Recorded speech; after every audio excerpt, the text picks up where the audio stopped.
Hello, thank you for listening to my pitch. Today I will be discussing Nintendo, the challenges it faces, and some of the concepts that can be used to resolve those challenges.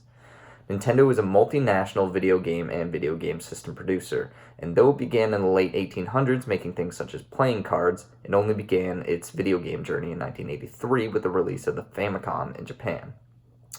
Throughout the years, Nintendo has faced a number of large challenges, such as the release of the Virtual Boy in 1995 and the release of the Wii U more recently. However, it has always been able to come up with a solution to these problems. The main challenges Nintendo faces today revolve around its ability to develop new IP and its ability to expand its customer base. Having some of, if not the most recognizable names in video games, such as Super Mario, The Legend of Zelda, and the world's highest grossing media franchise in Pokemon sold exclusively by Nintendo, it has established a large and loyal customer base since the Famicom release in 1983. However, recently Nintendo has not been able to develop any IP that can live up to the standards set by those older games. New games, such as Astral Chain, fail to live up to the critical acclaim set by games such as The Legend of Zelda, Breath of the Wild, and fail to meet consumer demand set by games such as Super Mario Odyssey.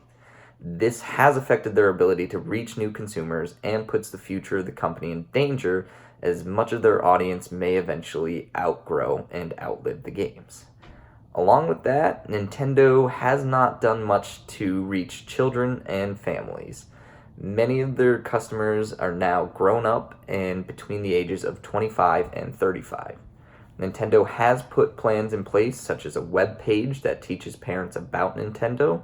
However, it has not done much to market that idea.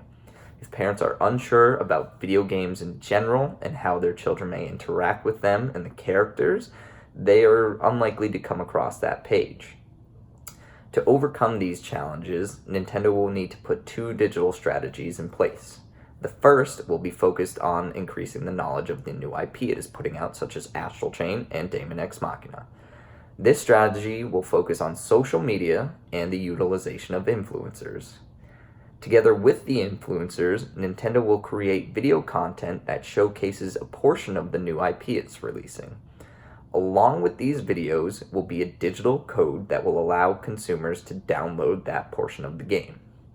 After that, they can either purchase the game on the online Nintendo store or at any of their local retailers.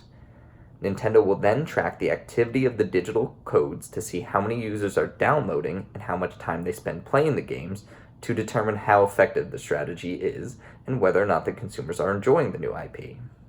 Obviously, more purchases mean more people are enjoying it. After being able to play the game for themselves, users are more likely to purchase the game, hence this strategy. Secondly, to garner more attention from family and children, Nintendo will create an app that has both a section for children and parents. The section for parents will focus on teaching them about Nintendo, the games they have to offer, and the characters that their children will interact with. This will help parents feel more secure when purchasing Nintendo games and products. Meanwhile, the children's portion of the app will be focused on letting them play small portions of games similar to the first strategy, or interacting with different Nintendo characters such as Mario, Yoshi, and Princess Peach. This will allow them to create a connection to those characters just like we all did when we were younger. Nintendo will be able to track the app's activity and how much time both children and parents spend on it. Furthermore, they can track the Nintendo account that they create to see if they are making any other purchases, such as buying a Nintendo Switch, which games they might be buying, maybe a Nintendo 3DS, which means more future growth for the company. From here, Nintendo will have created a lifelong fan, as well as parents that are more secure and knowledgeable when it comes to what their children are playing and interacting with in video games. Together, these two concepts will work to expand on the already large and loyal fan base that Nintendo has created over the course of its lifetime to ensure the company's lifespan goes beyond that of its current customers. Thank you.